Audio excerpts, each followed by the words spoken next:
I was the writer's assistant after 90210 got canceled. I went over to The Following as a writer's assistant before I was a writer, where the fabulous Kevin Williamson was, the creator and showrunner. And man, if everyone could just spend 2 weeks in a writer's room with Kevin, it's like, I think I've learned everything I could have learned in grad school about writing. He's just, like Jenny, he's like a genius. Like he's just a brilliant mind who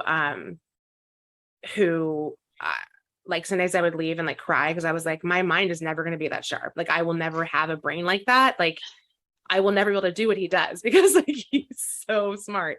That said, so season 2 of The Following, we had a lot of procedural writers.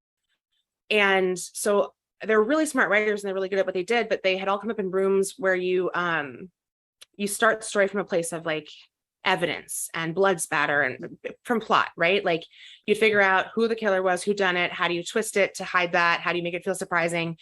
And so it began as plot and not story.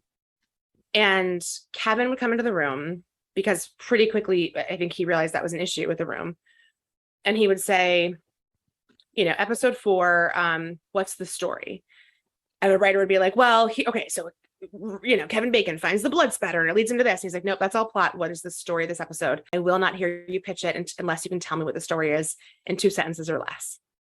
And it amazed me how many of even like our co-EPs couldn't do that because the procedural world, and again, really good writers, I'm not knocking any of them because they're all, running big, franchises. And I'm here in Van Nuys in my tiny house. And I remember like the first time I got brave enough to really like ever speak when Kevin was in the room, we were on episode 4 and nobody could say what the story was. And he was like about to leave because he was like, all right, if you don't know what the story is, I'm not gonna listen to the pitch. And I said, can I try? And he said, okay. And I said, I believe the story in this episode is that Ryan thinks the best way to keep his loved ones safe is to do everything on his own. But through seeking the bad guy as a lone wolf, he almost loses everything and realizes he's only going to win if he opens up enough to become part of a team. And Kevin goes, that's a story. Ryan's emotional arc is lone wolf to team player. Now you can pitch the plot to me. And I first of all, it was the best moment of my life.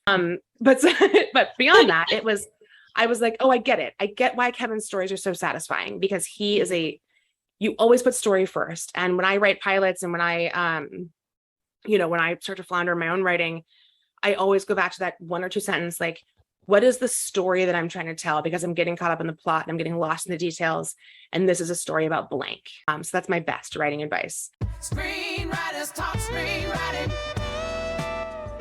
Want to learn screenwriting? My courses are linked below.